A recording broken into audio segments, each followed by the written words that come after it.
Welcome. David Hayward, aka the Naked Pastor, is a cartoonist, artist, writer, community facilitator, and advocate for spiritual independence. He's a pastor turned artist, painting, drawing, and thinking about what it takes to be free to be you. For those interested in deconstruction, spiritual journeying, freedom of thought, or looking for your authentic self, he invites you to join him while he searches too. And in case you're wondering, he's not actually naked. This is not an OnlyFans page. He says the idea behind his name, Naked Pastor, is to seek to tell the naked truth, no matter how vulnerable it feels. He used to be a pastor, but for the last 10 years, he's been creating art and working towards freedom with a growing online community. So, such a good name.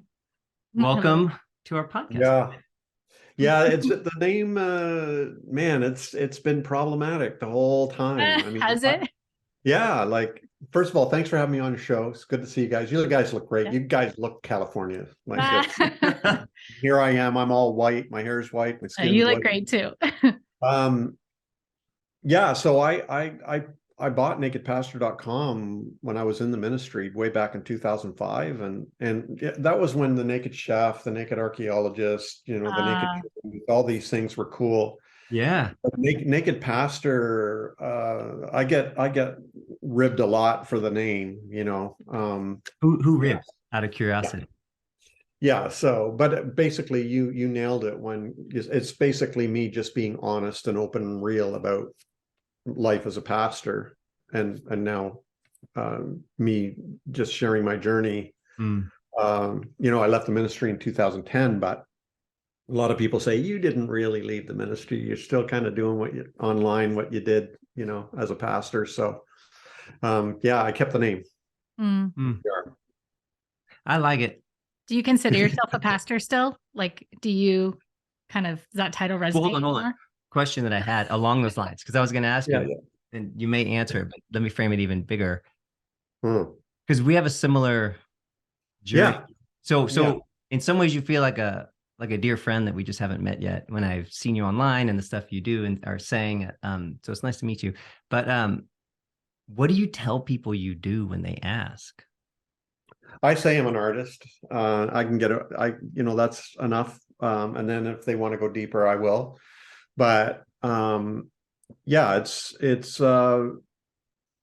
I pastored for about 30 years. And then I just felt I couldn't continue growing in my own way and continue feeling free to be my authentic self in the context I was in. And the only way I felt I could continue in my own journey was by having an amicable divorce with the church I was at, and going my own way and allowing it to go its own way. And so, I've been doing art and cartooning already for about 5 years, but I decided, maybe I can make this a full-time gig. And I worked hard at trying to make that happen by promoting my art, my books and courses and, other things. And so that's what I'm doing now. Wow. It's hard to believe it was 13 years ago. Is it 13? Yeah. Wow. It must have been. How was that at first? Was that challenging at first? Oh yeah. Because that's all I'd known. Like Lisa and I, we met at Bible college and went to seminary and then went into the ministry, and we're in the ministry for all those years. And that's all we knew. Yeah. We really worked together as a team, with small groups and everything. And then when I left the ministry, because of the situation here being kind of like a small town, it was kind of in the cards that we left the church as well. And it was like we had to figure out how to be married again. Like we had to figure out how to be in a relationship again. It was really, really, really hard. And there was a few times I wasn't sure we were going to make it. But we did. We're doing better than ever now, but it was a hard go. Yeah. We can relate with that. As you guys must know. Well, it was interesting for us. I feel like we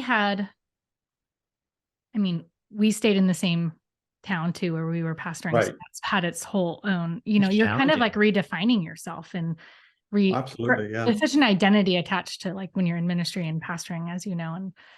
I think for us, as far as our marriage went, we had this whole kind of like renaissance right away, where it was like, I think because we took some space and really rested when we stepped out. And I kind of felt like Phil saw me for the first time in a whole new way. Like, it's like we were like rediscovering ourselves. It was and each other. part of our kind of like, Right. yeah, it was just part of this expansion that was happening. And I think Phil was we were both becoming more and more free. And I think him seeing me more free, I think I'm speaking for you, but I don't know, we just rediscovered each other in that.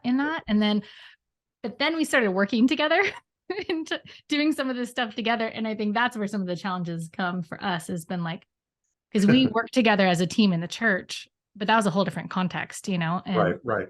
And now it's just us two. Well, and when you have spent 20 years where you have a paycheck every 2 weeks, and then you step into a life where my friend called it like you kill what you eat, or you eat what you kill, is what he said. He's like, dude, that's stressful if you live that way. He's like, at first it's really exciting until, it's like your 37th trip out into the wilderness to bring something home. Well, yeah, like, so Lisa and I had been in the church, and like you said, like, we got paid every couple of weeks, and we had a place to stay. We had our vehicles, we had our friends, we had our sense of meaning and purpose in life. We had a job to do. Yeah. We had support. We had a sense of destiny. Oh yeah. All these things. And overnight they were all gone. Plus, at around the same time, our kids all left home growing up, so the man. Wow. And I'm telling you, man, it was an adjustment.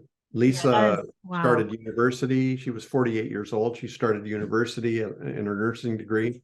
Wow. Which she successfully got. So she's a full-time nurse now. But good for her.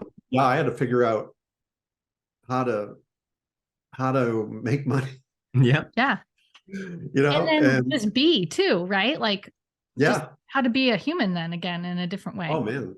Yeah, I remember the first Sunday I didn't go to church, walking down taking my dog for a walk and seeing people driving by in their suits and ties and on their way to church. And I was like, wow, this feels great. Totally. It felt wonderful. It was so quiet and peaceful.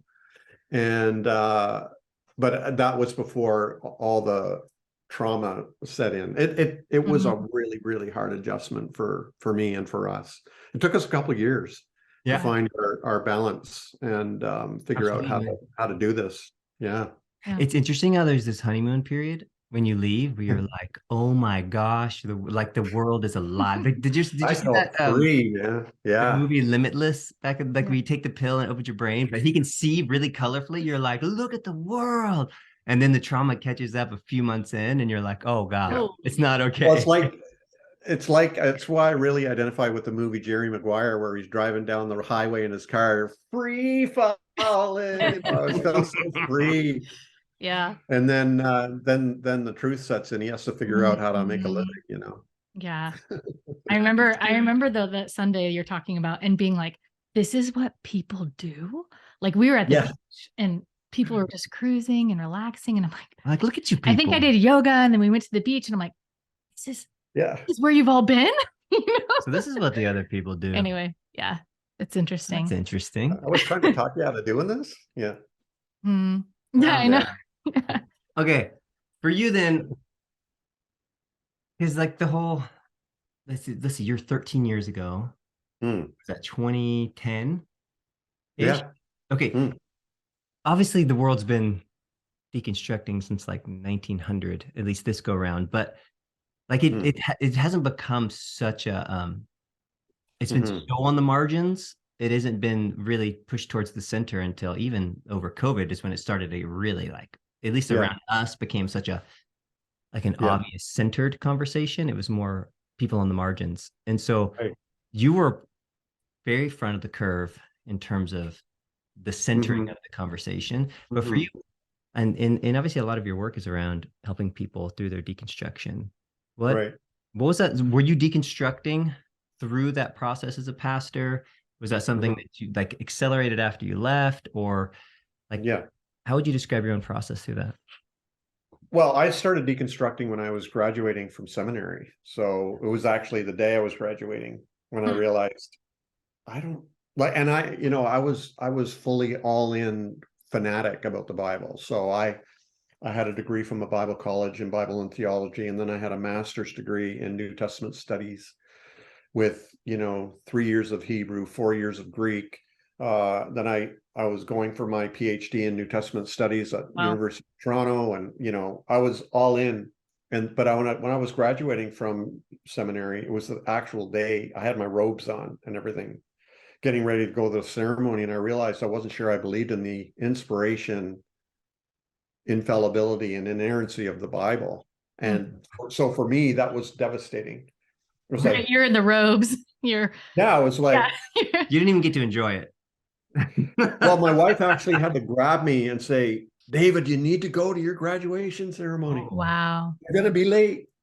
And yeah, it was devastating. And so that sort of planted a seed in my brain, kind of like I compare it to corrupt computer code, where it just started doing its work. Mm. And I lived like that for the whole time I was in ministry.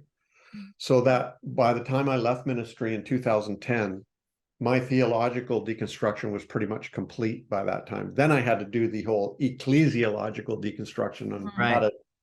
to separate myself from the church organization. But yeah, I started talking about deconstruction, like I'd been reading philosophy and Derrida, the French philosopher who coined the term deconstruction. But I found it very useful in describing my own spiritual process of questioning everything, even belief itself. And that I started talking about that in 2006. Yeah. Wow. And then in 2008, I was talking about it again. People were accusing me of being a deconstructionist and all this. Right. And I was saying, well, this kind of describes my journey. And then in 2000, after I left the ministry, in about 2012, I launched an online community called The Lasting Supper, where I invited people who were deconstructing, questioning their beliefs, to come and join me online. And yeah, so it back then it was very marginal, voices crying in the wilderness kind of thing, whereas now it's become a thing. Yeah. It's very It's centralized like now. everybody's deconstructing Right. everything. So I know. yeah, it's huge. In fact, a friend of mine, a Canadian theologian, Brad Jerzak, he just came out with a book called Embers, and he calls this period of time the Great Deconstruction. So I think that's pretty appropriate. Absolutely. Interesting. Mm. Yeah, I think it almost became like a dirty word, at least around here. I know, like, oh, you're yeah. deconstructing, or like, oh, we don't, that person, like, it was almost like that person's deconstructing. But I love you. I noticed that you did, I think it was a reel or something recently, and someone asked, you were like answering a question about your deconstruction, and you're like, deconstruction is basically life, which I love, because of course, right? Like, aren't we always asking questions? And if our faith is authentic, Yeah. isn't that what it's all about? Is constantly looking at it, examining it, asking the hard questions, like digging in deeper. And so, Yeah. I mean, Yeah, well, I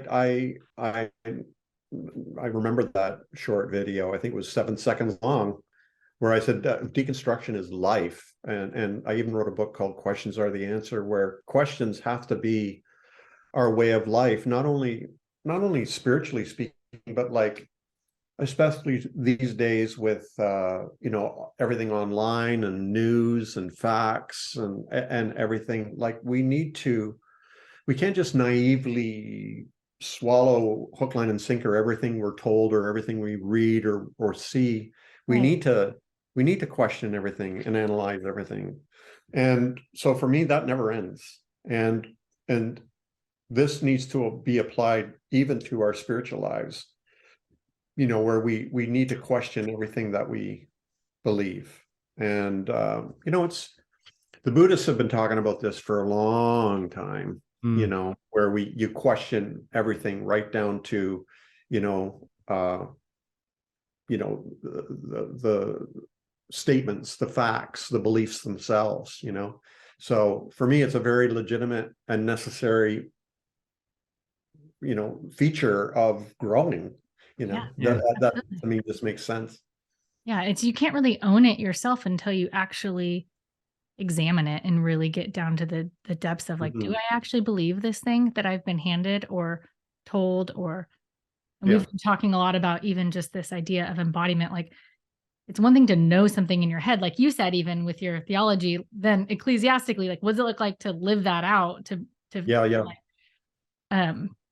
in your Yeah. everyday life? And I think that's part of deconstruction is like, it's one thing to even say that you believe something, but then what does that look like in your life, which Yes. I think is such a missing piece in at least a lot of times the evangelical world. It's like so much of head knowledge and Yeah. it stays there. You know, in the religious circles I grew up in, it was really bad to question Right. or to doubt, or to wonder about some things that you were taught. To me, that was demons or even Satan himself, or where Jesus in the wilderness, where Jesus is tempted by Satan in the wilderness by Satan asking him questions. Right. Oh, okay. Yeah. And that began in the garden where the snake says, did God really say, so anything that comes at you like a question was always, in my opinion, considered Satan trying to plant some seed of doubt in your mind and undermine your Absolutely. faith. Which is a Yeah. really powerful manipulative tool by people that are in religious power. Oh man. Yeah. Yeah. And Lean not on your own understanding, oh but in man, all your ways acknowledge, you know what I mean? So, Yeah. so Yeah. Yeah. I even had to question my own ability to think. right? Yes. Yeah. Well, and it's fascinating that we accept, well, that's probably not a good, a lot of people accept Uh-huh. evolution generally in the world, or how ideas progress, or how theology progresses, or if you look at history, how Right. things have to continue to evolve and advance in order to move forward. And you always take in new knowledge, and then it expands how you understand yourself in the world, and we grow. Or you look at like Yeah. disrupting Yeah. technological advancements that have changed the world that we just accept for granted. But then when it comes to faith, there's an interesting, like, we codify Mhm. something into some sort of orthodoxy and then suddenly say this is God's way and we must defend this way to the death. Mhm. And that for some Mhm. reason we say, well, that can't grow. But like, Right. I'll totally take an Uber and disrupt the taxi system, right? Or like, that can't grow, but I'm so glad I get to go vote and I have a right in how Yeah. government works in my place that you know what I mean? It's very interesting Yeah. how Yeah. we're open to some ways of growth, and whereas other people would say, oh man, that if you grow spiritually, that's of the devil and that's gonna, you're Yeah. going to hell for sure for that one. But like, yeah, I'll Yeah. take an Uber. It's Yeah. a very strange, like No, it's polarizing true. That's a good analogy, actually. Yeah, I see growth as like driving a vehicle where you need the gas and you need the brakes. But if we're too careless, maybe we just have our foot pressed down on the gas, pedal to the metal without thinking, and just like um and then there's the other one where we just have our foot on the brake and just stay in one place, and that's no good either. You need both. And so I see that questions are an important part of, in fact I think questions are actually a sign of wisdom, and our ability to abide in mystery. I compare it to a door where it's either yes or no answers. Is there a heaven? Yes. Is there a hell? Yes. Is there that? No. Is there that? Yes or no? And then it's swinging open and closed. And that to me is like, where do we stand? What is this? Where we're kind of exploring. But then there's the open, where we're just open and can appreciate the mystery and abide in the questions, that we can't answer, perhaps. Yeah. So for me, it's kind of like the Zen koan, which is a little um, confusing little riddle or a puzzle that somebody who's meditating needs to meditate upon to sort of make the mind trip over itself and stop rational thought in order to come to enlightenment. So I don't, you might have heard of what is the sound of one hand clapping. Well, that doesn't make any sense, but that's a koan where we kind of meditate on that until, I understand, you know, where you sort of transcend that yes or no, black or white, The duality. kind of ideology, and you Mhm. transcend that to a place of wisdom and truth, you know. Yeah. I think we need to be practicing that more. Yeah. And we have such a, at least in the States, we are very polarized. To be, Well, it's a thing. It's happening around the world, you know.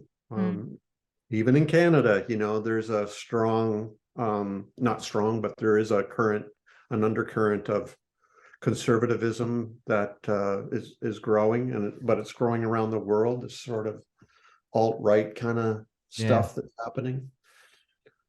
But which is concerning, you know, we're seeing it in Europe and Yeah. Australia and Yeah.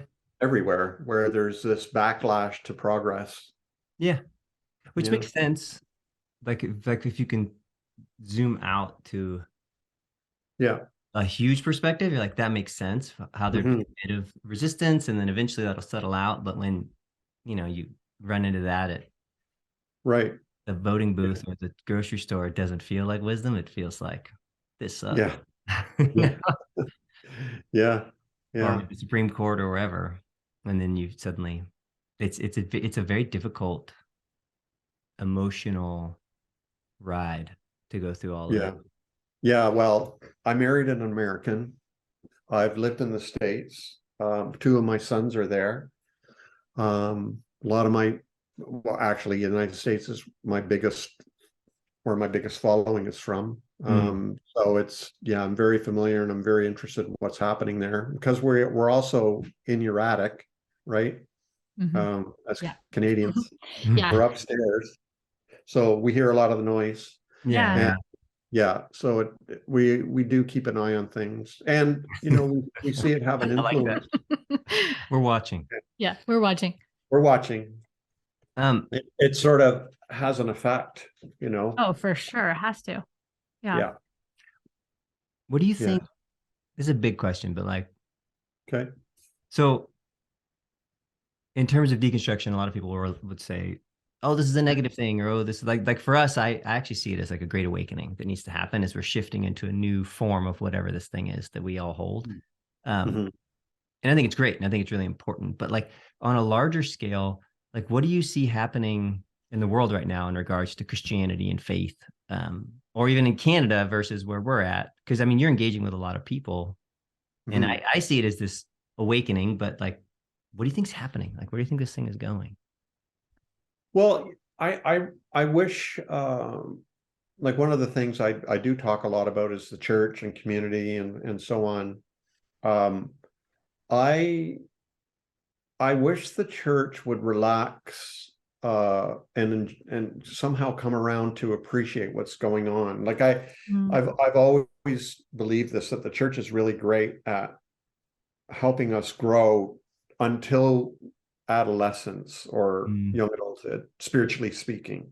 Yeah. But as soon as we get to that stage in our lives, like a teenager or whatever, where they start questioning authority with their teachers and the police and parents, you know, that's where the church drops the ball. And because it's rebellious. And we can't go through that stage spiritually where we say, why should I be listening to you? Why should I be reading a document that's 2,000 years old as if it has anything to say in my life? And why should I be doing this or doing that? Like, these are legitimate questions, I think, that is typical of adolescence in our physical lives, you know, familial lives. But when it comes to spiritually, the church doesn't know how to handle that stage. And so the result is either we have to shut up and conform or leave. Those are the only two options, or get kicked out. I've had both. The other option, yeah. Yeah, I've experienced both. And I think if the church would just relax a little bit, see this as a natural process and a healthy process, a healthy stage that people are going through where they're questioning, like, why should I listen? Why should I listen to you? Just because you say God called you, why should I listen to you? Or why should I read this book just because it says holy on the cover? Or why should I, this, or why can't I do this, or what? And come allow that space for questions and exploration. And so I think that's what we're seeing right now is especially through COVID and everything, where people realize, I, especially people who didn't go to church for a while because they weren't Right. allowed, couldn't, Right. and they're like, man, I actually feel better. It's nice out here. I have a more positive outlook. I feel better about myself. I don't feel like I'm going to hell or what, so if the church would just relax a little bit, allow this stage, maybe allow people to even leave and maybe circle back eventually. Mhm. I think, but that's what's going on right now is people are realizing I need to either conform or leave. And I choose I leave because I don't see any consequences, immediate or eternal, to me leaving. Yeah. So I think that's what's happening. Interesting. I like the analogy of the teenagers, like we're growing up, growing up in our faith. Or I know you've kind of used the term independent, like spiritually independent. Spiritually independent. Yeah. And we've been using the word authority, but I think it's the same kind of idea of people owning their spirituality, owning their faith, like you said, asking questions and deciding for themselves, like, does this line up as truth for me? And I think it's the thing, like that to me that's all about. Can you or even can I trust myself or am I bad? And those are huge questions that all are interrelated that I think people are waking up to now.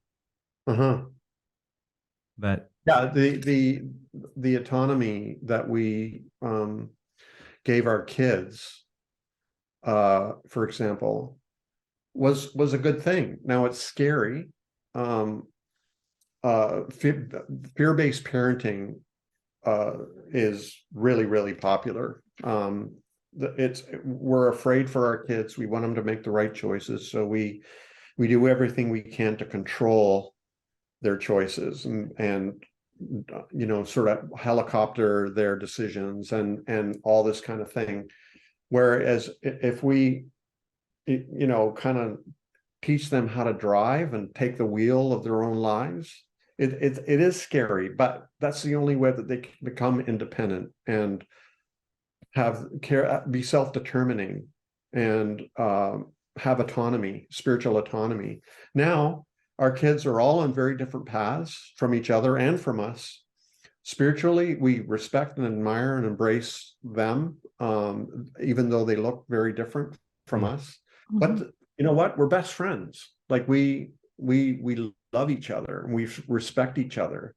And it's proof to me that it works when you give people the space to safely feel they're free to be themselves and their authentic selves and learn how to live their lives and take the steering wheel of their own life. It really does work. But the church is unwilling to do that spiritually. It's too scary and chaotic. I know because I was a pastor. I was a pastor of a church, many churches, but the last one I was there for 15 years, and we tried to practice that in the community, and it's chaos, man. It's chaotic. I understand why pastors and churches use control and fear and shame to, make the community conform. It's a lot easier than the chaos that freedom gives to people and to the community. Yeah. I remember when you were pastoring, that's one thing I really admired about your teaching is that you would always say, like, you can question everything I'm saying. Like you can hear from God yourself. You know what I mean? Like always like question everything. And and almost a sense of like, you are intelligent, smart people. I would Like, always say that. but you really I'm felt assuming that. you're a grown up and you You're can think for yourself now. You're assuming that kind of like Yeah. spiritual independence, authority in your teaching. And I think that's, I mean, I think we have teenagers in our house right now, so I'm directly relating this to our kids. Like when I say, I trust you, I almost feel like they live into that more. And rather than like always, I mean, this is hard to do, Yeah. always trying to control. And this is something that I'm working on right now, making that transition into having teenagers. And even for us, as we have become more and more free, I know it's felt scary. Like at times, Phil will say stuff and I want to kind of like squash it, like, Oh, that's too far. You went too far. And I'm like, like that. you can't bottle this up, baby. It just is what it is. And then for me though, you've done the same. And I know it Oh, felt yeah. scary to you. Absolutely. Yeah. There's different things, Even in our Yeah, yeah. relationships, we can do that with each other where we are kind of trying to control each other or hold each other back from freedom, but then you let the person go. And I'm like, be you, be fully you, be free. And Yeah. it's like we both win. I get to see him come alive. And I think I'm holding back from the world, like the fullness of Phil, when I'm trying to squash and control and like, don't say that, you're going to make people uncomfortable, but like maybe making people uncomfortable is part of who he's created to be. And that's, you know what I mean? So I think we're Yeah. holding each other back from the fullness of the expression of who we are when we're doing that. And I don't think the church is trying to do that to people. I think it's like you said, it's just scary for leaders. It's very scary and chaotic. Yeah. Like pastors are people managers, and you don't want to be managing like a herd of cats. Yeah. You Right. want to be managing a flock of sheep. Especially when you have a monthly nut to cover between your mortgage and your staff, Exactly. Yeah. and you got a retirement to worry about, and you got it's like a whole world that is not for chaos. That is for order and for giving and budgets. Yeah. It's all about order. Exactly. It's all about order. I know I've been there.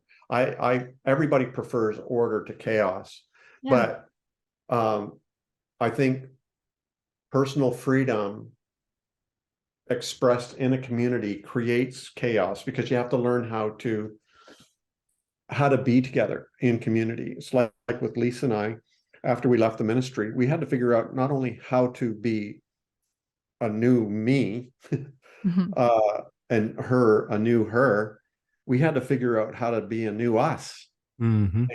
And it was really, really scary and difficult because it would have been nice to, sometimes we'd think it'd be nice to go back into that context where it was sort of like a cocoon or an eggshell and kept us together.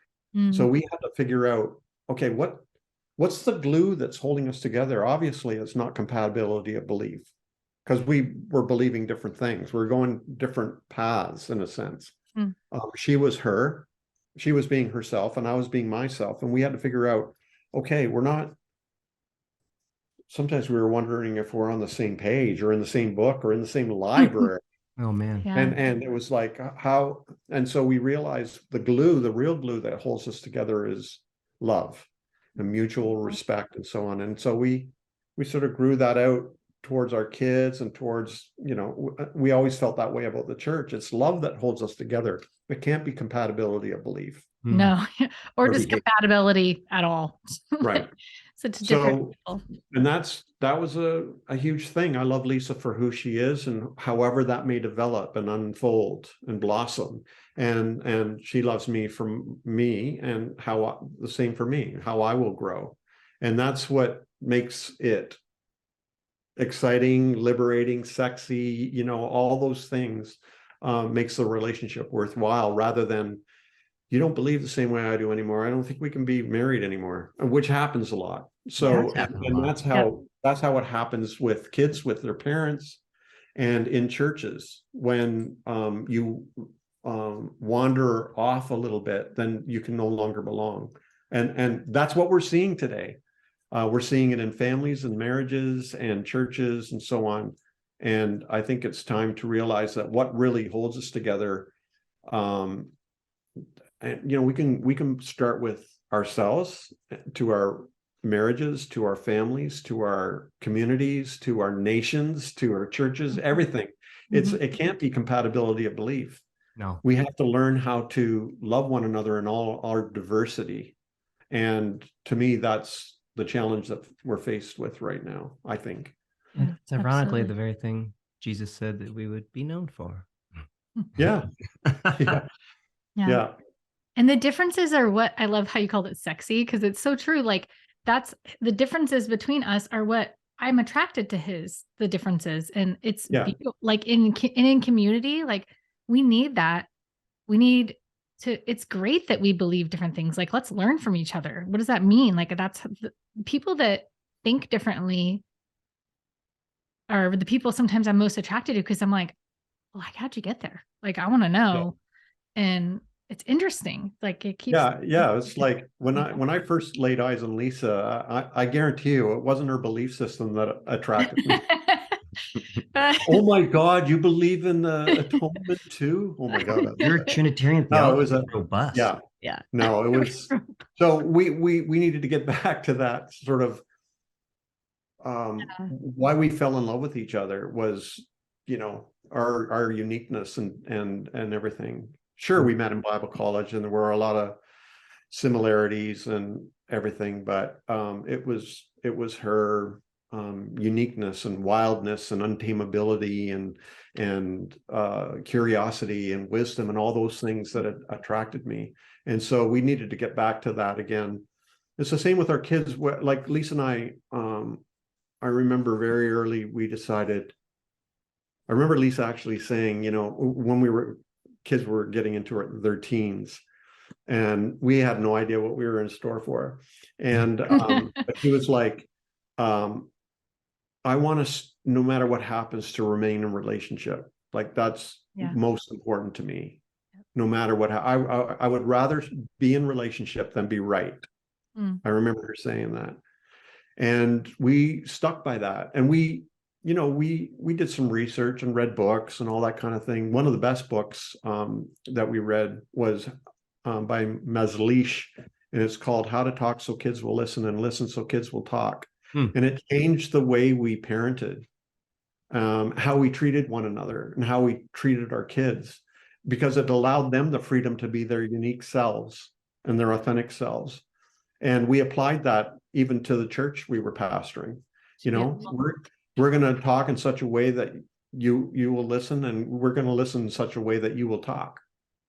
And that creating that kind of a safe space for authenticity is really key. Yeah. And so Lisa and I, we've been married going on now 43 years. Wow. Congrats. Yeah, thanks. It's an achievement. It is. And we're more in love than ever. And the romance is still alive. And it takes work though. And the work isn't to keep each other in line and to keep each other believing the same stuff and for never change. The work is to adapt to one another, right? Yeah. Beautiful. Thanks for speaking into that. We've been doing a lot of marriage coaching, and I think this is something that keeps coming up. Yeah. And this is it's again and again. We keep meeting with people that, one person is on a journey and their spirituality is going this way, another person isn't, or they're going a different direction, or their questions aren't the same. And it is, I love what you're saying. It's like, it's the love that can keep you together. And even taking that a step further with your kids, then to community. I mean, it's just such wisdom. I appreciate that. And the idea of keeping your relationship first and the love between you first before being right. I mean, if we could apply that across our country, how would our world be so different, Yeah, it doesn't mean the disagreements go away, but it means we approach them in a different manner, right? If you guys want a resource for your marriage coaching in dealing with that, I actually wrote a book called Till Doubt Do Us Part. Okay, we'll add that. When Changing Beliefs Change Your Marriage. Right. And because I was speaking from my own experience, like Lisa and I nearly I felt like we nearly broke up a few times. There was a couple nights she packed her bags and left and went to a friend's. Wow. Oh, Yeah. Because I can be such a dick. And I can get really pissed But off. you're right. You were right, right?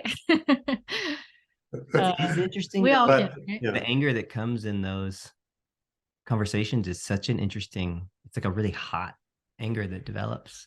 Because it's Mm. fear. It's for me, it's fear. Like, well, if that's true, because you're hitting on a lot of times, I think when one person questions something, like for you, when you would question things, he would come home from seminary with all these like thoughts and questions. And I'm like, It's a long time ago. don't tell me this stuff. Like I had everything all figured out. That was 20 years ago. Yeah. I mean, that was like round one More of than that. deconstruction, right? Like I love how you say it. It's ongoing. But I yeah, think for me, fear would rise up in me. And yeah. Yeah. Well, like when I left the ministry, one of the things I experienced was this freedom, but also I felt unleashed. It was like, and that was scary. It was like nobody's watching me anymore. Like I actually wondered if I wanted to be married anymore. Like yeah. it was like nobody is watching. Nobody cares. I'm not in the fishbowl anymore. There's doesn't seem to be any rules. Other people I know are doing whatever they want. And nobody cares. It was like this weird wide openness that it reminded me of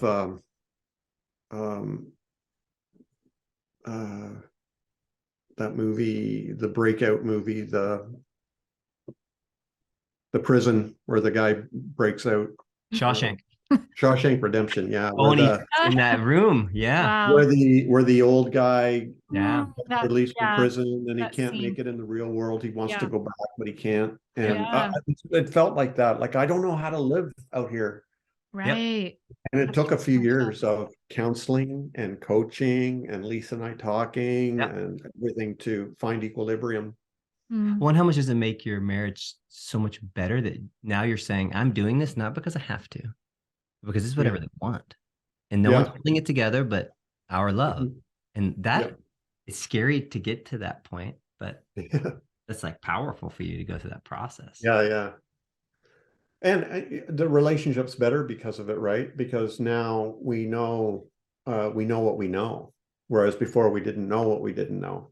And so and now we know what it is that holds us together, and Lisa's free to explore in her way and I'm free to explore in mine, and there's like I used the word sexy before, but there is something very sexy about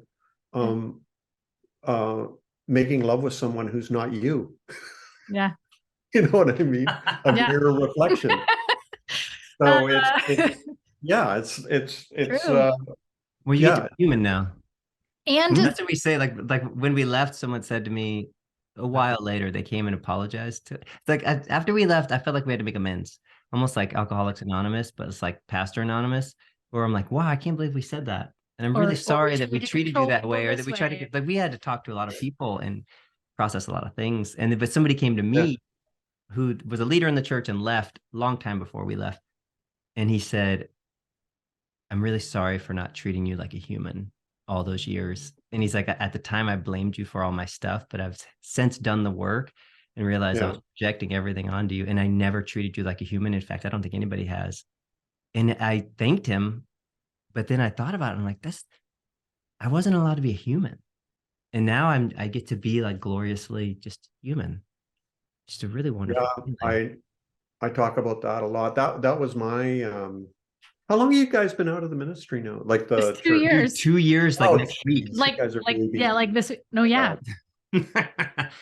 We're still figuring. I mean, we're still, Okay, we just did a retreat in El Salvador. We got back last weekend, and we were saying, even coming home, like how much it made us feel awake and like alive. And we're like, ooh, that's an interesting feeling. Felt in a while. It's that like aliveness. It was just, it's interesting how it comes back in layers and takes a very long time.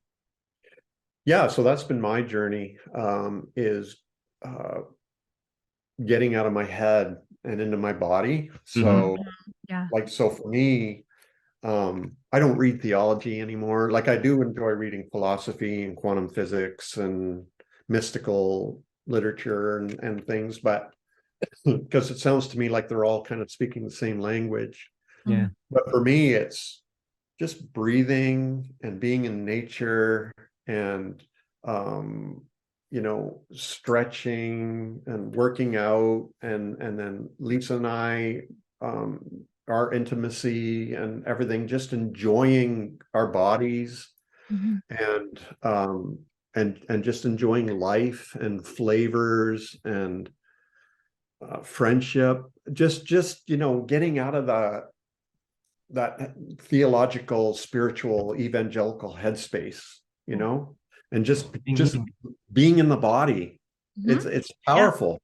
It is so I'm loving it. It's great. We started a organization that we call Expansion Lab, because the language we use, everything's expanding. Everybody's expanding. Yeah. It's good.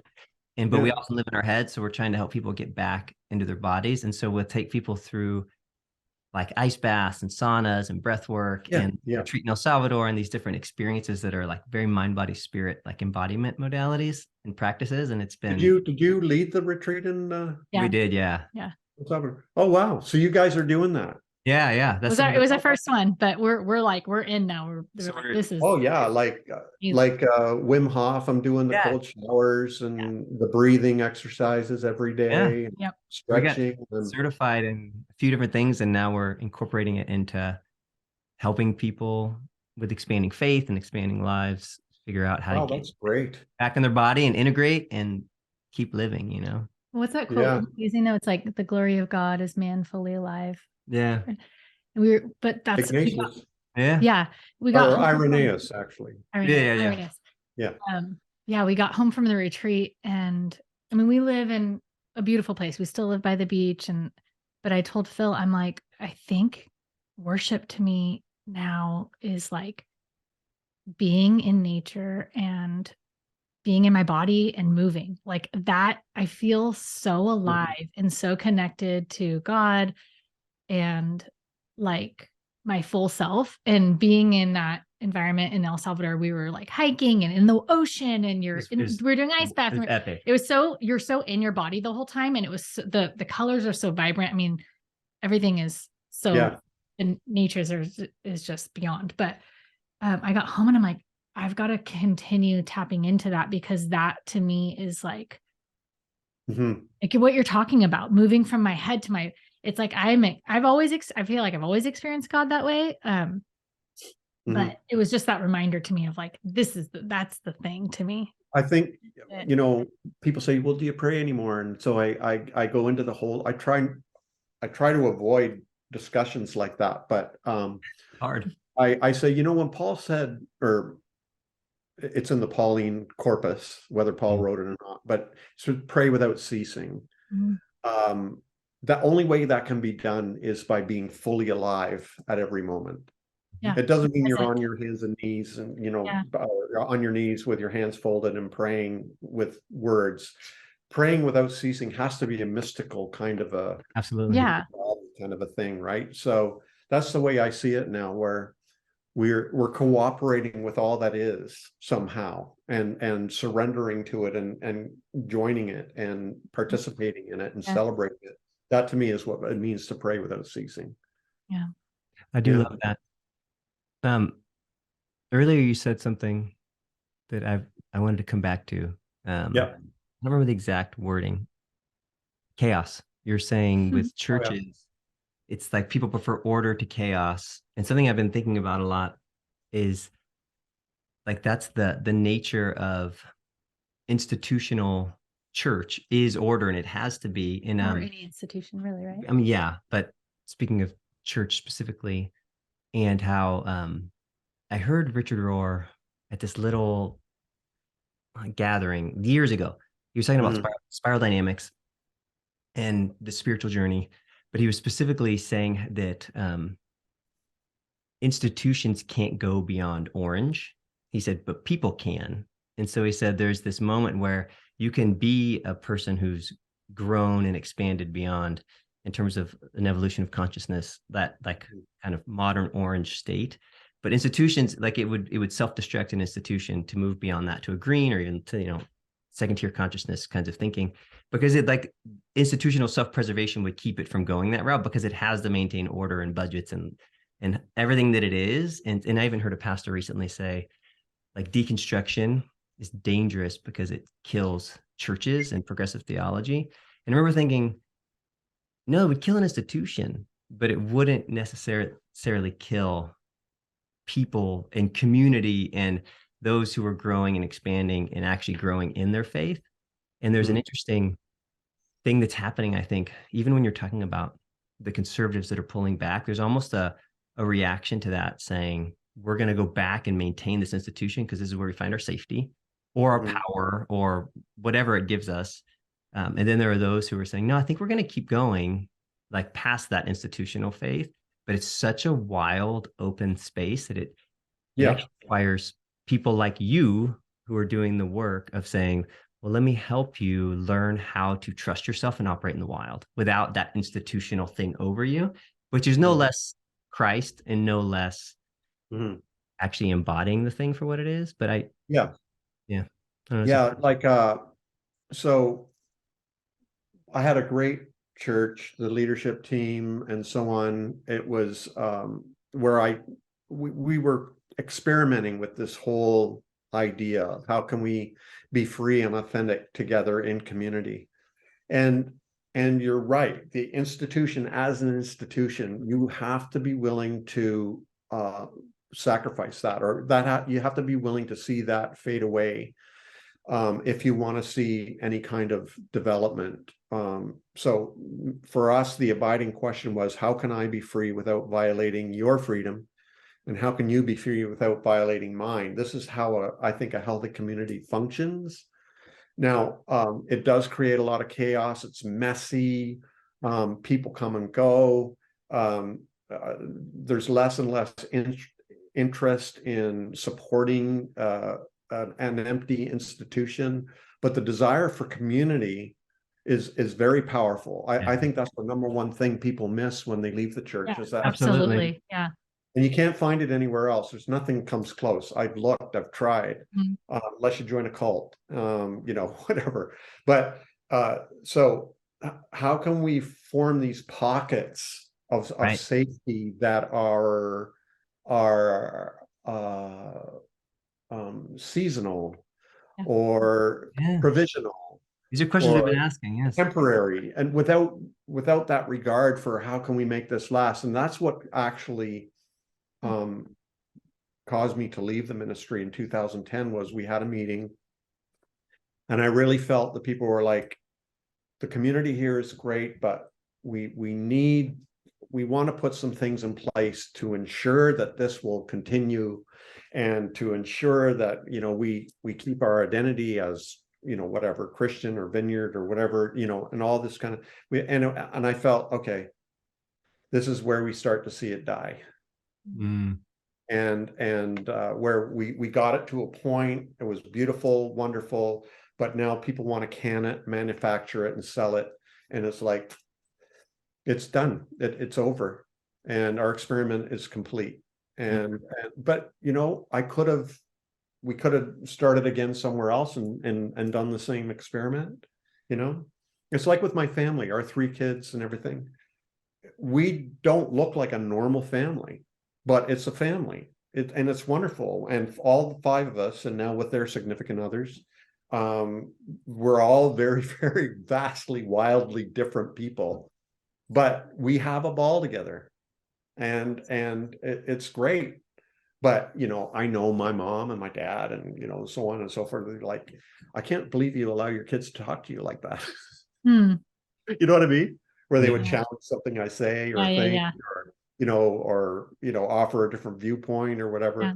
Because I come from a family that is very top-down, hierarchical, patriarchal, authoritative, disciplinary, and we were just the opposite. So I think you're right. It's just it's beautiful, but it has to be provisional. We're asking a lot of those similar questions, and have tried different things along the We've way. tried a lot of things over the last 2 to kind of years. meet those needs that you're talking about of community and Yeah. It's almost like I was talking to a pastor recently. He's like a kind of pioneering in a big denomination, and he's doing some cool things trying to help figure out what's a new way forward. And I was Right. talking about what we were doing, and he said, you were uniquely shaped over the last 20 years to thrive in the wild. And he said, but most people haven't been. He's like, they've been had everything given to them, and now they're like floundering in the wild. Like, it's like, this is great. And he's like, you need to figure out how to help train people so that they can thrive in the wild on their own. And I almost was like, you're right. That's what a provisional community should almost be like, a place of helping people connect and develop and trust themselves. And then like, okay, now you can do it too. You go. But assuming that they're going to go into the wild and do their thing, you know? Yeah. Yeah. Like spiritual independence and community aren't mutually exclusive necessarily. Like I said, but the funnest, most exciting kind of community is where everyone understands that they can be their authentic selves. Yes. So I would always coin little phrases like authenticity with accountability, meaning you can be authentic, but if you hurt somebody's feelings, we're gonna, you're gonna find out. Yeah, it's not like I remember when we started this kind of experiment at this last church and on how to be a really vibrant, healthy, functional, authentic community. We would start a meeting and then everybody would kind of like, we even had what we call open round table meetings where the leadership met, but anybody could come. We call it open round table. And I wouldn't be at the head of the table or nothing. It was round table intentionally. And then people said, well, I have something I want to say, and they would say this, and then somebody said, you hurt my feelings about this, and then somebody else would say, yeah, you did this, and and I was like, oh my God, can we just get through all this crap? I was thinking that sounds exhausting. So we can get on to being a community. And then I realized, wait a minute, this is actually what it looks like. This is the thing. But it's messy, like you said, and exactly. It requires a lot of work. Well, I assume it was probably like that for 300 years before the Roman Empire sucked it in and changed it to what it is, you know? Yeah, I think, the earliest insights we have into the community were that, they were just meeting in living rooms and, whatever, helping people who couldn't help themselves, and very small, unorganized, sporadic, temporary. Without any kind of, it's funny. This was while I was still a pastor, and I was talking about deconstruction even before it was a thing, and talking about community, and I was invited to a conference where the lead speaker, he was running it, was talking about the value of house churches. And we need to get away from this institutional stuff and get back to the way that the church was, and just meeting in homes and very unstructured and very relaxed and laid back and not hire. Anyway, it was a weekend thing, and by the end of the weekend they were saying, listen, this is great, we need to figure out a way to keep some kind of congruity between these groups. And immediately we need to sort of vote somebody in who can oversee like maybe 10 of these house churches at a time. I'm like, here we go. We need some order here. We didn't even make it through the weekend. We could probably put some bylaws around this. And exactly. There was like, how do we organize this? Is there a statement of faith everybody could sign if they're going to be a leader of this thing? And how do we define our values and beliefs so that we're not recognized as a cult? And who do we keep out? This, and we need money to do this and that and the other thing, and publish material and blah blah blah. I'm like, you don't even see it. You can't even see it, that you're actually doing what organized churches do. It was hilarious. But to avoid that crystallization, that hardening that happens, it takes a lot of courage. Sure does. in a lot of open-handedness and trust Yeah. in the spirit and going, no, God Yeah. is in everyone and we're going to be all And right. not trying to control it or manage it or make it into something, you know? Yeah. But I do think that there needs to be people like you. And I'm grateful for people like you, guides. Phil keeps calling it out here in the wilderness, like guides in the wilderness, but people that are still helping others, because I do think that some people are more geared towards, living out in the wild on their own, and we all need each other still. Like you said, I think the value of community is still there, and so I'm really grateful for the work that you're doing. Absolutely, yeah. We are leaving everyone with one question. All of our guests were asking the same thing. How do you think that we could all participate in making a more loving world? The big question. Yeah. Well, it's like I've been kind of saying, is appreciating the diversity. Like we need to let go of trying to make everybody the same. That to me is, you know, dangerous and harmful to community. The way we're going to make a better world, it's already here. It doesn't need to be made. Right. We just need to accept and love what we have. It's like I have this understanding that we're all one and connected and unified at a deep and fundamental level. Mystics talk this way. Eastern religions talk this way. Quantum physicists talk this way. Philosophers talk this way. So that's my default position, is that we're all deeply connected at a fundamental level. And so working for unity, to me, isn't the right way to speak. For me, the right way to speak is we manifest the unity that already exists. We accept it and we manifest it. So no matter how different you are from me, I feel connected to you. We are connected. We have to figure out how to make this work. And so that to me is, we don't have to work for unity. We have to work to make it appear. That's good. That is so good. Where can people find your work? NakedPastor.com. Right. Yeah, Google Naked Pastor, but make sure you Google it as one word. If you Google 2 words, you're going to see some stuff you can't. Oh my gosh. Thank you for that. Thank you for that warning. That's a search no one wants to do. That's a search that nobody wants to do. I know. And then Till Doubt Do Us Part, is that your book that you recommended? Because that sounds amazing for people. Yeah, I've got 10 books now, but I just came out with one, Flip It Like This, and it's my best of cartoon book. Okay. Awesome.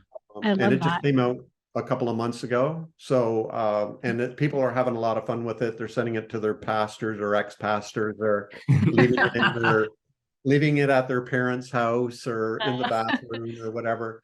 So people are having a lot of fun with this book. But yeah, I've got a book out on marriage. I got a book out on money. I got a book out on deconstruction. I got a book out on visionary thinking in the church. And I got a book out on Sophia and a whole lot of stuff. So awesome.